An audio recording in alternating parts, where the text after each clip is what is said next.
Well, hello and welcome to today's Next Level Success webinar training titled Email Marketing and Drip Campaigns That Convert with Lorenzo Johnson of Socially In. Lorenzo is a partner at Socially In, one of the nation's premier social media agencies and among a few that focus exclusively on social media.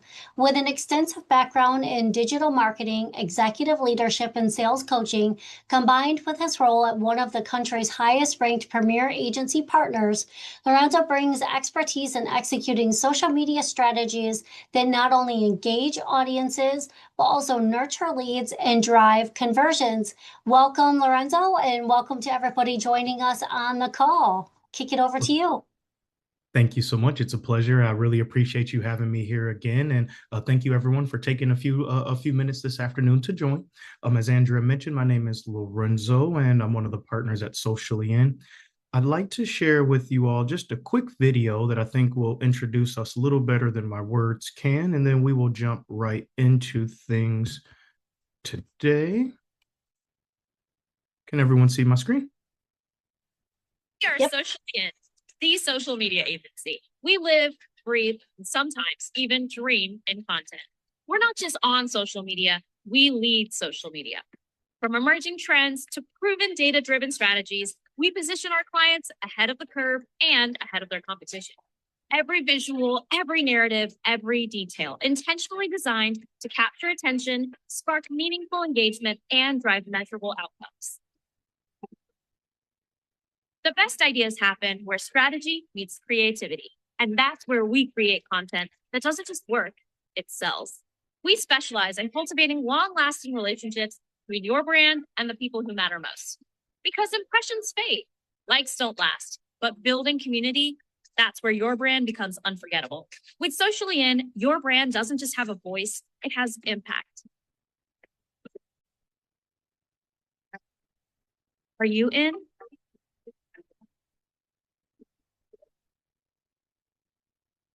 So thanks for indulging me. That's just a quick little introduction about who we are as an agency. And of course, today we'll be spending our time speaking on email marketing and drip campaigns, something that our agency has quite a bit of extensive background in. But as I mentioned before, and as Andrea mentioned, I'm one of our partners here. We've been doing this now for about 15 years. Well, we have just under 60 full-time employees that work with our agency. So we're not a large agency, but we're absolutely not a small agency as well. The purpose of today is to cover email campaigns and a few pieces of content that Andrea and I talked about that I really think would potentially be beneficial for you all today. We're only going to spend about 20 to 30 minutes kind of diving into the content. I want to save a little bit of time for some Q&A at the very end. So feel free to ask your questions at the end. Or I do want this to be conversational. If you have questions as I'm going through this presentation, don't hesitate, raise your hand, ping me. Andrea, if you don't mind, you can kind of give me a quick note to pause or something like that. But I will try to save some time at the very end to make sure that we jump into questions and things like that.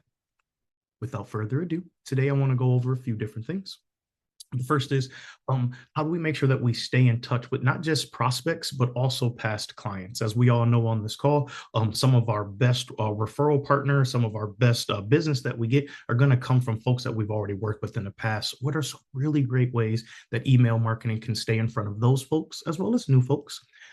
Automation. The beautiful thing about email, and one of the reasons I love it in the real estate space, is because so much of it can be automated. And I really want to talk to you all about that today, because it's something that you can all set up, let run in the background while you continue to do the work that only you can do, shaking hands, out there being out in the community and things like that. I am going to get just a tad bit technical today. I don't want to dive too far into it. Of course, if anyone would like to chat after this call, we can go into it. But there's some things I want to get into as far as best practices to make sure that people are actually opening your emails and engaging in your emails. Things like personalization, also some things that are called like A/B testing, and some ways that you can make sure that you're doing that, especially because our email systems that are sending out your emails, they really love that type of variation. And then, of course, some last technical things, timing, the flow, and your ability to touch base. And then, of course, how can we actually just use that just to strengthen our relationships overall? But starting off, The big thing that I like to really make sure that if you take anything away from this call, it's that email should build relationships. It should help build relationships. This is not this magic thing that as soon as you start to pull out an email blast, your phone's going to be ringing off of the hook and you can expect us to get listings and things immediately. That's not what the purpose of this is for. This isn't some secret. It is meant to build and to maintain those relationships, build and maintain the trust that you've built. And when done appropriately, it of course will do what we call create that action or move people through that funnel. Again, trust, consistency, keeping you top of mind, and then using it as a way to follow up. Those are 4 of the big things that we should be leveraging email marketing for. It's not just about sending out messages. It's about being strategic and using this as an opportunity to make you be that expert, you be that leader, you be that guide that people are looking for. And if we do this consistently, then people will start to look and start to seek you out. And that's what the goal of this is. It's supposed to be a part of all of your other marketing channels for your program. So how? When you're starting off from scratch, and if there's anyone who's never done this before, I kind of wanted to have those folks in mind when I was putting some of this together. There are a few things you have to have. Number 1, you need a clear audience. Who are you talking to? Who is your ideal audience? Who are those folks? You need a clear purpose. What do you want them to do when they actually read this email, when they engage in this content that you're sending out? What do you want them to do? And then lastly, what is the clear next step? What is the point of action that you actually want them to take? The thought process that I like to have is that every email should help you move the relationship forward, as opposed to just being this random touch point, this disconnected touch point. Each email should do something to move that relationship forward. So again, you need to know who the campaign is for, and then build that content around what are the audience what do they need? Example, if your target market is going to be first-time home buyers, then your content in your email should support the type of value, the type of expertise, the type of needs that audience is looking for. Again, the idea is to guide people towards whatever that next step is. And last thing, and this is something, again, I'm going to get into more detail, one of the best ways to do that is to create an automated sequence. Don't just send out isolated emails. Essentially what happens is, and this is wonderful, technology helps you do it, it will automatically send an email if someone doesn't respond. If someone does respond, it won't continue to send the email, and it will allow you to jump in and send like a customized response and things like that. So again, there are ways that you can make this easy where you're not having to manually go and do this, but those are the first critical points to start off with when you're building out your email campaign. What should that campaign do? A campaign should nurture. It should educate. It should reassure them. As we all know, this is most likely going to be a person's most expensive purchase in their entire life. And oftentimes people are only going to do it one time. They need that reassurance, and your email is one way that you can do that. It allows you to re-engage. As you know, things fall through, deals start to fall through. There are folks who will purchase multiple homes in their lifetime. It allows you to stay in touch with them appropriately. And again, when done consistently, it will ultimately lead to conversions and new clients for you. Again, the idea is, how do you stay in touch without losing relevance? You don't want to become that nuisance in an inbox that every time I open it, it has no value to me. Here's some best practices that I always want to share whenever you're putting together an email campaign. Again, not every lead is ready right away. Everyone's not ready to buy right then. And again, not every past client is going to automatically think about you when you need help again. I know it would be great if they did, but that's just not the case. So best practices is, when you're putting together an email campaign, it needs to be a consistent email campaign. It needs to be something that people can come to expect to receive consistently. And then, like we've talked about, it needs to be useful and relevant. This is very big. Focus on value before promotion. Focus on value before promotion. When you're creating the content for your email, ask yourself, have I provided enough value to even ask or earn the right to get this business? We really want to make sure that our emails are audience centered. Again, you are the expert, but you are a resource for them. This isn't an opportunity to promote yourself. Again, some of the things that people do a little too much of, for example, is this isn't just an email list where you're just sending out every new home that you've sold recently. That doesn't provide me as a new prospect any benefit when it's just a list of all of these different homes. So again, this isn't just a self-promotional tool. It's audience centered. And the reason that I start with these is because you don't want to be repetitive. Again, you don't want this to be something that every time I'm open up, I'm seeing the same type of thing. So these are some things you want to start with right off the very beginning.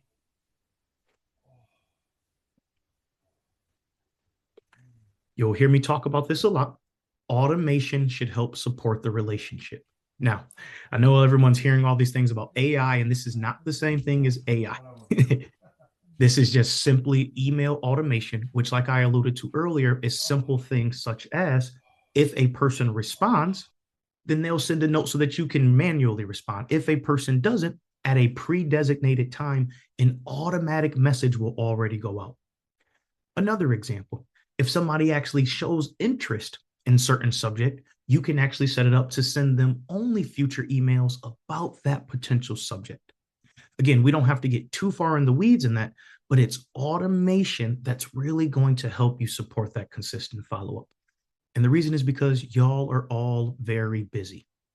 This is not something that I ever recommend to be done manually, especially as your email list starts to grow. The goal is to be structured. So again, it's going to keep your leads from going cold. You can set this on automate. You can be on vacation. You can be doing everything else. This will still run in the background. It does both your initial welcome sequences and follow-up sequences. Just so you know, you can do something that's called create audience segments, which basically means you can separate your audience into categories like new clients, old clients. And then from there, you can actually run follow-up campaigns and automated campaigns to those individual specific audiences. So you don't have to worry about talking different language or speaking inappropriate things to them. And this will, again, help you save time. And when done appropriately, no one knows that you're not actually sending these and that you're using a system. People don't care about those types of things. When it's done appropriately, it still feels like a very genuinely human way to connect. Automation. It should feel helpful. It should feel timely. It should feel human, clear. You don't want it to be robotic. You don't want one, like I've already mentioned, that one size fits all where we're saying the exact same thing to everybody. Those are quick ways to get people to unsubscribe to it. Over scripted, it's okay to add your personality to these things. We run tens of thousands, if not hundreds of thousands of email campaigns. And I'm here to tell you, there is no one secret formula to success, you guys. There is nothing that I can tell you where I say, if you put an offer in your second email, you should get a 15% open rate or something like that. It doesn't work that way. A lot of this is going to be down to testing, especially if you're newer to this and really starting to see what type of content your audience would like to engage with. So again, there is going to be some testing that'll be done with this.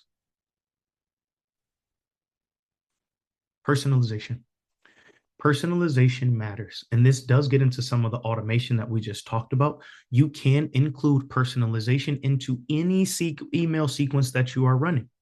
So for example, you can actually create a situation where you can say, hey, at name, if our individuals work at certain companies, and you can actually pull in things that'll automatically pull in this information from your prospects automatically.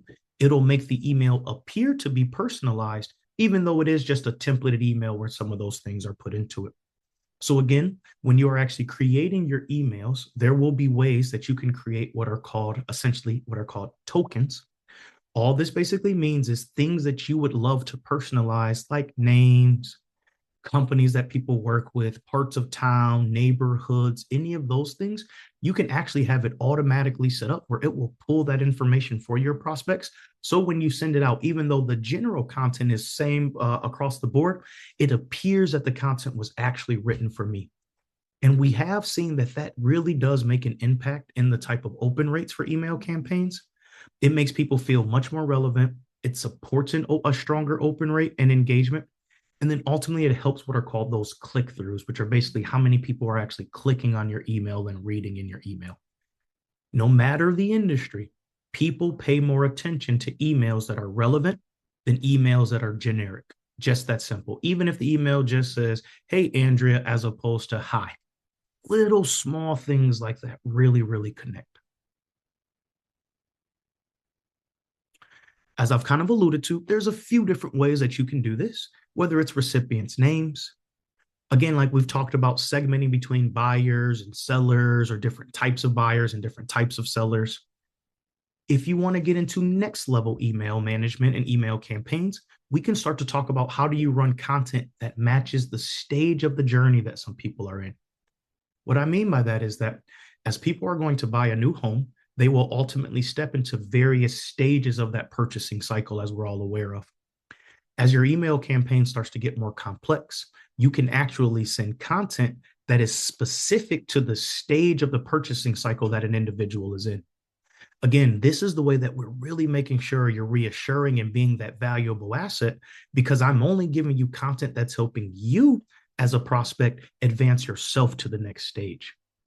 So again, this is what I mean by personalization. It's not just names. It could be past interactions that you've had before, if you've ever worked with them or met with them before. And then, like I've mentioned, that timing in that context, that is always very important.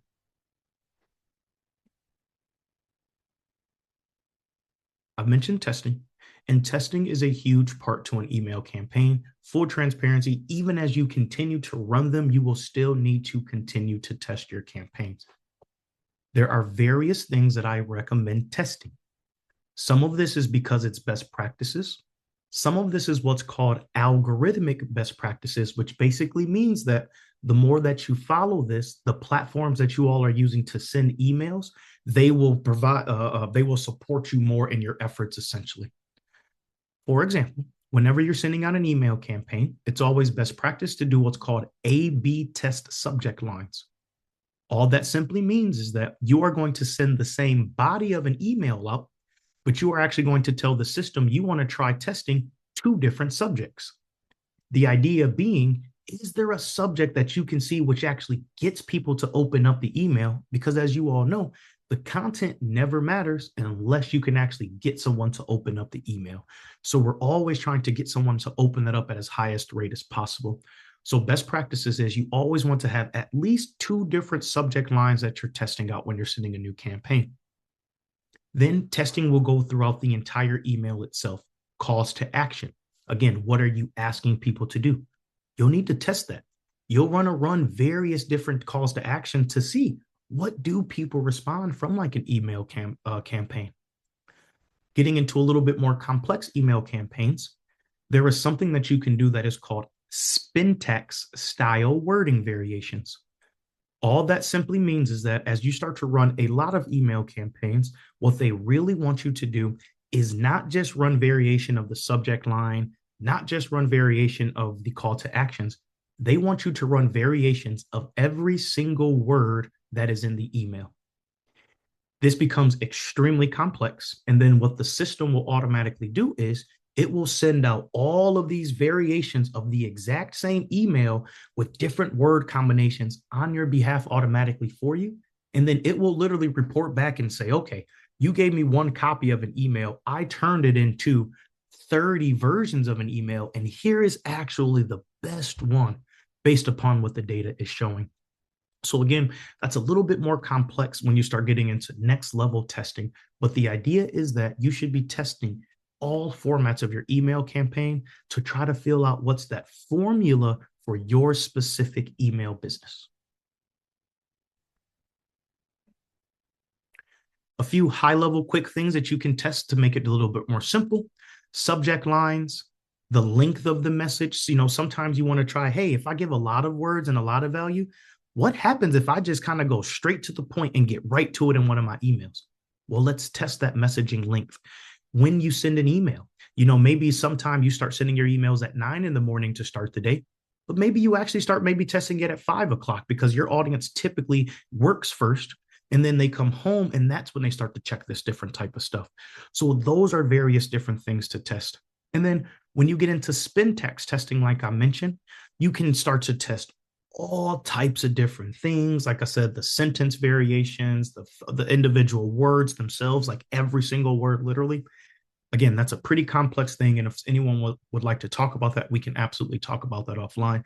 But it is important to know. And I know there's varying levels of kind of education level on this call also. So for anybody doing those next level campaigns, good stuff for you. Last couple of things I want to get into is the fact that timing and the message flow matters. One of the biggest things is that even if your content is awesome, it's so strong, it's valuable, it's a resource, but it arrives at the wrong time, it still won't connect. Welcome emails, they start early. Follow-up emails should always match the relationship that you have. Re-engagement, it should feel intentional. It shouldn't feel like I'm a part of a 1,000 email list that every 3 months you just kind of throw something at it and I'm just kind of on this list. It should feel like you're trying to work with me. Each message should build upon the last. When you look back at all of the message that you sent, you should see a story that you've been telling a prospect over time. It should build upon each other. And ideally, it should be a sequence that's creating momentum throughout that process for you. So what makes this work, this drip campaign, this idea of taking an audience and starting to segment and drive them through? Well, there's a few things that makes it work.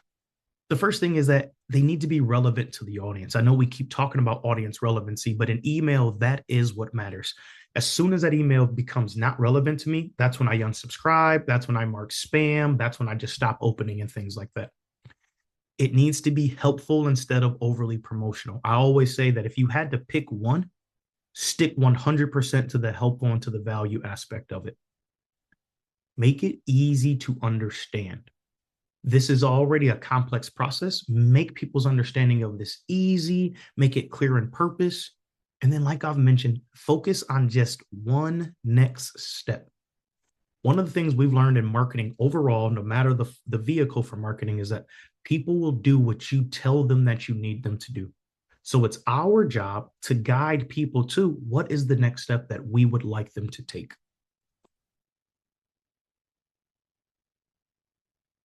So again, strong drip campaigns and email campaigns, they're timely, they're useful, they're personalized, they're well sequenced, they're action-oriented. And those ones that we consider weak are generic, they're too sales heavy, they're poorly timed, repetitive, not really digging into what those next steps are going to be. And as we're wrapping up, the big thing that I really want to make sure that, again, and if you took away anything from this call, is that emails strengthen relationships and repeat business. It's not to be treated as a lead conversion tool only.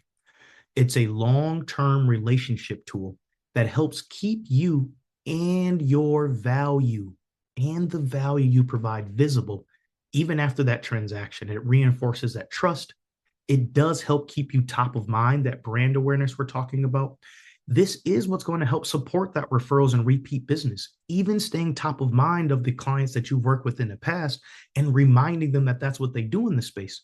Because full transparency, after someone purchases a home, they don't think about these things anymore. You're not the first person that's on their list in this type of stuff. So they will need a reminder to still be that word of mouth business partner that you're looking for.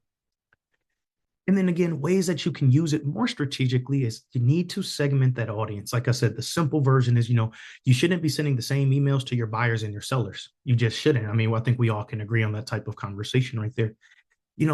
Matching your message to the stage that those individuals are actually at, your call to actions being strong. And then, like I've mentioned, implement this testing and then review your performance. Improve. When you see that something is working, double down on it. If something isn't working, take a step back and say, okay, great. What are some ways that we can shift and test and then go out there and try it again? A few mistakes that we see in the email marketing when we're kind of reviewing campaigns and auditing campaigns that people bring us. Emails without a clear strategy. They're just sending an email because they were told to send an email. Reaching out only when you want something. That is something we see so much in the campaigns like this. There's no consistent strategy behind it. And the only time that people send out an email is when they're looking to drum up business.